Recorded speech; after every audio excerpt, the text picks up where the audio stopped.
Hello guys, welcome to my channel Deepa education J. आज की इस वीडियो में हम बात करेंगे वीडियो री एग्ज़ाम 2023 के कुछ टॉप क्वेश्चंस की। आपका एग्ज़ाम बस 10 से 12 दिन बचे हुए हैं और आप इनको 12 दिनों में आपकी तैयारी जो है वो बहुत ही ज़्यादा अच्छी तरीके से हो रही होगी। तो आज हम कुछ टॉप क्वेश्चंस पर चर्चा करेंगे जो आपके एग्ज़ाम के पॉइंट ऑफ व्यू से बहुत ज़्यादा इंपॉर्टेंट होने वाले हैं। तो लेट्स स्टार्ट। भारत में 8 केंद्र शासित प्रदेश हैं। क्वेश्चन जो है वो आपका इसी से संबंधित है। भारत में 8 केंद्र शासित प्रदेश हैं, ध्यान रखिएगा। ये जो बेसिक क्वेश्चन हैं उनके बारे में बता रही हूँ। चंडीगढ़, लक्षद्वीप, दिल्ली, दमन और दीव, अंडमान निकोबार, पुदुचेरी, लद्दाख और जम्मू कश्मीर। इसे हम थोड़ा छोटा कर देते हैं।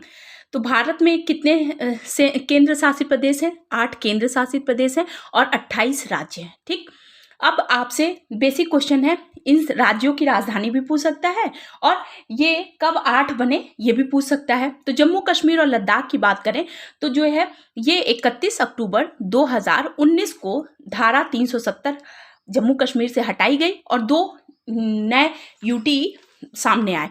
तो हमारे जो चंडीगढ़, लक्षद्वीप, दिल्ली, दमन, दीव, अंडमान निकोबार, पुदुचेरी, लद्दाख और जम्मू कश्मीर, ये 8 केंद्र शासित प्रदेश भारत के बने। ध्यान रखिएगा, बहुत ज़्यादा इंपॉर्टेंट हो जाता है। ठीक, अब आगे हम चर्चा करते हैं और जो इंपॉर्टेंट चीज़ों पर बात करते हैं वो ये है कि यहाँ के जो प्रशासक होते हैं, यहाँ पर मुख्यमंत्री की नियुक्ति नहीं होती। यहाँ के जो प्रशासक होते हैं वो यहाँ के उपराज्यपाल कहलाते हैं। ठीक है, और यहाँ पर अभी सबसे ज़्यादा इंपॉर्टेंट जो है वो है जम्मू कश्मीर। जम्मू कश्मीर की बात करें तो जम्मू कश्मीर के जो लेफ्टिनेंट गवर्नर हैं वो है मनोज सिन्हा। ध्यान रखिएगा, बहुत ज़्यादा इंपॉर्टेंट है।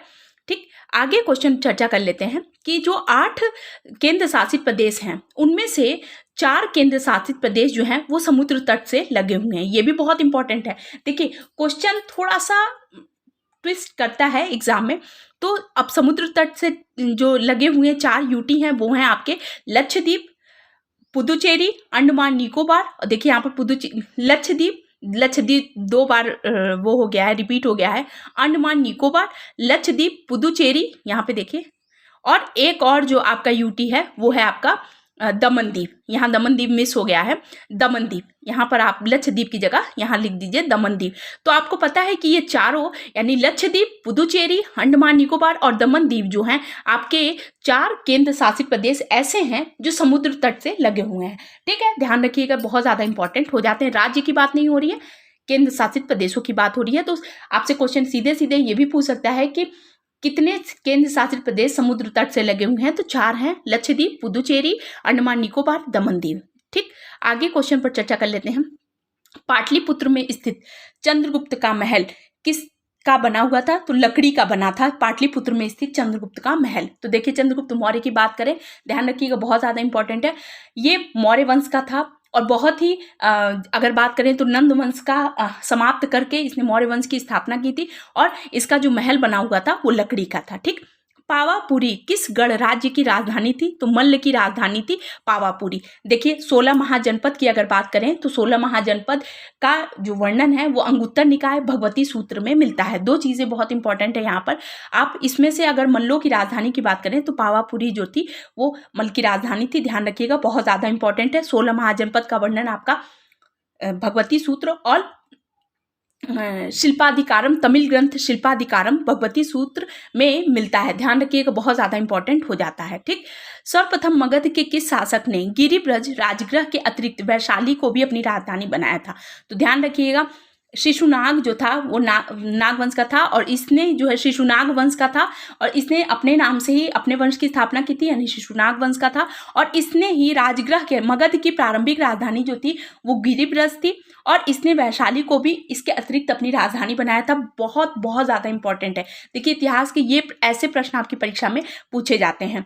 देखिए, ये जितने भी फैक्ट मैं बता रही हूँ वो सारे बहुत ज़्यादा इंपॉर्टेंट है,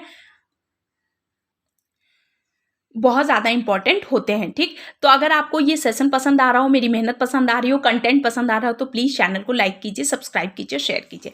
ठीक है, यहाँ पर मैं आपको गिरिब्रज की राजधानी बता देती हूँ कि मगध की जो प्रारंभिक राजधानी थी गिरिब्रज, और गिरिब्रज का अर्थ होता था राजगृह का चारों पहाड़ियों से 5 पहाड़ियों की तरफ से घिरा हुआ। ठीक है, अब इसकी हम अतिरिक्त बात करें अगर, तो पाटलिपुत्र जो थी, यहाँ पर अगर आपसे ये प्रश्न पूछे कि पाटलिपुत्र की स्थापना किसने की थी, तो देखिए उदयन के द्वारा पाटलिपुत्र की स्थापना हुई थी। ध्यान रखिएगा बहुत ज़्यादा। और पाटलिपुत्र की को अपनी पहली राजधानी जो थी वो उदयन ने ही बनाई थी। ध्यान रखिएगा, राजगृह के अतिरिक्त पाटलिपुत्र को अपनी राजधानी उदयन द्वारा बनाई गई थी। और वैशाली को, गिरिव्रज के अतिरिक्त वैशाली को अपनी राजधानी बनाने वाला जो शासक था वो था शिशुनाग, जो शिशुनाग वंश का था। ठीक, आगे क्वेश्चन, डॉल्फिन दिवस कब मनाते हैं? तो आपको पता है कि डॉल्फिन दिवस जो है वो 5 अक्टूबर को मनाते हैं। दिवस से भी संबंधित प्रश्न है। इसके अलावा हम कुछ बहुत इंपॉर्टेंट चीज़ जान लेते हैं कि गंगा नदी डॉल्फिन दिवस भारत में हर साल 5 अक्टूबर को मनाया जाता है। 2009 से इसी दिन को डॉल्फिन को राष्ट्रीय जलीय जीव के रूप में घोषित किया गया था, यानी 5 अक्टूबर को डॉल्फिन दिवस के रूप में मनाते हैं। और 5 अक्टूबर 2009 को डॉल्फिन को राष्ट्रीय जलीय पशु के रूप में अपनाया गया था, इसलिए 5 अक्टूबर को हम डॉल्फिन दिवस मनाते हैं। ठीक है, अब थोड़ा सा एक जो बहुत इंपॉर्टेंट फैक्ट है उस पर चर्चा कर लेते हैं। गौतम बुद्ध, महावीर, चाणक्य, आर्यभट्ट, वहीं दूसरी ओर बिहार को नई दिशा देने के लिए डॉक्टर राजेंद्र प्रसाद, जेपी नारायण जैसी विभूतियों ने कार्य किया है। यानी जितने भी ये इंपॉर्टेंट हैं, ये आपको पता है कि इन्होंने बहुत ही महत्वपूर्ण भूमिका निभाई है। चाहे गौतम बुद्ध हो, महावीर हो, चाणक्य हो, आर्यभट्ट हो, बिहार को एक नई दिशा दिए हैं। और बिहार को नई दिशा देने के साथ साथ स्वतंत्रता आंदोलन में, भारतीय स्वतंत्रता आंदोलन में सबसे अधिक उल्लेखनीय भूमिका निभाने वाले डॉक्टर राजेंद्र प्रसाद, जो स्वतंत्र भारत के पहले राष्ट्रपति भी बने। ध्यान रखिएगा, बहुत इंपॉर्टेंट है। जेपी नारायण की बात करें, जैसे विभूतियां जो थे वो सब बिहार के थे। ये जानते रहिए, ये स्टेट संबंधित एक प्रश्न आया हुआ था, इसलिए मैंने ये कंटेंट को रखा हुआ था। ठीक, आगे है त्रिरत्न में शामिल थे। तो आपको पता है कि महावीर, जैन धर्म की बात करें तो उन्होंने त्रिरत्न की बात की है। सम्यक ज्ञान, सम्यक दर्शन और सम्यक आचरण। ये ज्ञान, दर्शन और आचरण, इसका तो आप सीक्वेंस याद रखिए, क्योंकि अभी कुछ दिन पहले एक प्रैक्टिस सेट में एक क्वेश्चन आया हुआ था कि त्रिरत्न में कौन शामिल नहीं है। तो ये 3 आपको पता होगा, तभी आप कौन शामिल नहीं है आप बता पाएंगे। तो सम्यक ज्ञान, सम्यक दर्शन और सम्यक आचरण की बात जो है वो त्रिरत्न में शामिल है। ठीक, आगे क्वेश्चन, अग्नाशयी रस का पीएच वैल्यू कितना होता है? तो 7.5 से लेकर 8.3 जो है क्षारीय होता है। देखिए आपको बता दूं कि 7 से अगर अधिक है तो कोई भी जो वो होता है रस होता है, चाहे वो अग्नाशयी रस हो, किसी भी तरीके का रस हो, वो क्षारीय होगा। और अगर 7 से कम होगा तो वो अम्लीय होगा। ध्यान रखिएगा, बहुत इंपॉर्टेंट है। तो अग्नाशयी रस का पीएच वैल्यू 7 से ज़्यादा है, 7.5 से लेकर 8.3 तक होता है, तो ये जो होता है ये रस हो जाएगा क्षारीय। अगर पानी उदासीन होता है, यानी पानी का पीएच वैल्यू 7 होता है, ध्यान रखिएगा। वहीं रक्त की बात करें तो रक्त अम्लीय होता है। जानते रहिएगा, ये सारे जो फैक्ट बता रही हूँ उसे बहुत ध्यान से सुनते रहिएगा, वो सारी चीज़ें बहुत ज़्यादा इंपॉर्टेंट है। ठीक है, फिर से सुन लीजिए, 7 से अगर अधिक है क्षारीय, 7 से कम है तो अम्लीय। ठीक, अब यहाँ अग्नाशयी रस का पीएच वैल्यू पूछा है, तो अग्नाशयी रस का पीएच वैल्यू कितना होता है? 7.5 से लेकर 8.3 तक होता है। ठीक, आगे है क्वेश्चन, इंसुलिन के अल्प श्रवण से कौन सा रोग हो जाता है? तो देखिए, इंसुलिन के अल्प श्रवण से मधुमेह नामक रोग हो जाता है। मधुमेह यानी डायबिटीज। और आपको पता है कि इंसुलिन के अल्प श्रवण से मधुमेह नामक रोग होता है। और जिसको जैसे डायबिटिक होते हैं जो लोग, अगर बहुत ज़्यादा कमी होती है तो उनको इंसुलिन दिया जाता है, अलग से सिरिंज के माध्यम से इंसुलिन दिया जाता है। ठीक है, फिर चर्चा करते हैं, पॉलीपेप्टाइड एक हार्मोन होता है जो भोजन के स्वांगीकरण की अवधि को बढ़ाता है।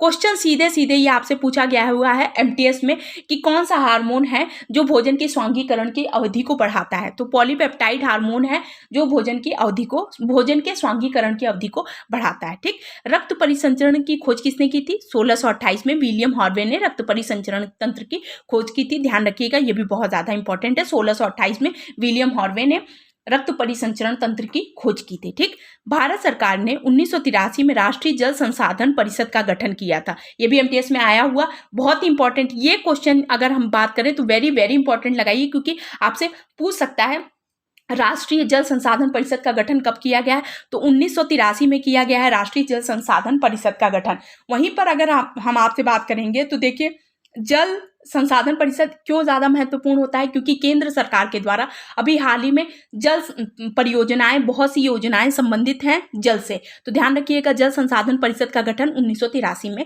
हुआ है। ध्यान रखिएगा, इंपॉर्टेंट है।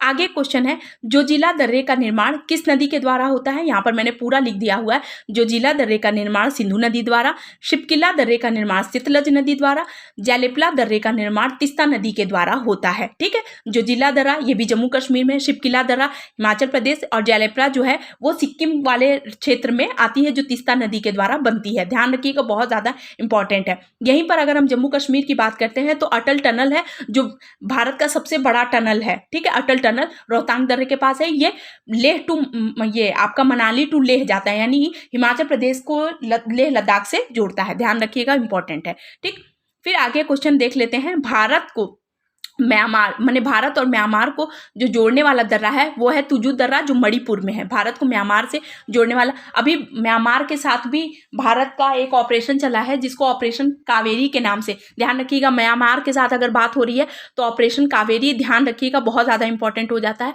ऑपरेशन कावेरी जो है भारत की तरफ से चलाया गया है म्यांमार को सुरक्षा और सहयोग देने के लिए। ठीक है, नील नदी का उद्गम स्थल कहाँ से होता है? तो नील नदी का उद्गम स्थल जो है विक्टोरिया झील से हुआ है। जबकि आपकी पिछली बार वीडियो का जो पेपर हुआ था 2018 में, उसमें ये क्वेश्चन पूछा था कि डैन्यूब नदी का उद्गम स्थल कहाँ से है? तो डैन्यूब नदी का उद्गम स्थल ब्लैक फॉरेस्ट से होता है। ध्यान रखिएगा, बहुत ज़्यादा इंपॉर्टेंट है। और यहाँ पर नील नदी का उद्गम पूछा है तो नील नदी का उद्गम होता है आपका विक्टोरिया झील से। भारत और म्यांमार को जोड़ने वाला दर्रा है वो तुजू दर्रा, जो मणिपुर में है। पूर्वोत्तर भारत का एक बहुत ही महत्वपूर्ण राज्य है मणिपुर। ये भारत को म्यांमार से जोड़ता है और म्यांमार के साथ जो अभी भारत के साथ एक ऑपरेशन चला हुआ है वो है ऑपरेशन कावेरी। तो थैंक्स फॉर वॉचिंग। अगर आपको कंटेंट पसंद आया हो, मेरी मेहनत पसंद आई हो, अगर आपको क्वेश्चन ये लग रहा है कि ऐसे क्वेश्चन आपकी परीक्षा में पूछे जाते हैं, तो प्लीज़ आप चैनल को लाइक कीजिए, सब्सक्राइब कीजिए, शेयर कीजिए। और किसी भी तरह की आपकी क्वेरी है तो प्लीज़ आप मुझसे कमेंट सेक्शन में पूछ सकते हैं। Thank you so much.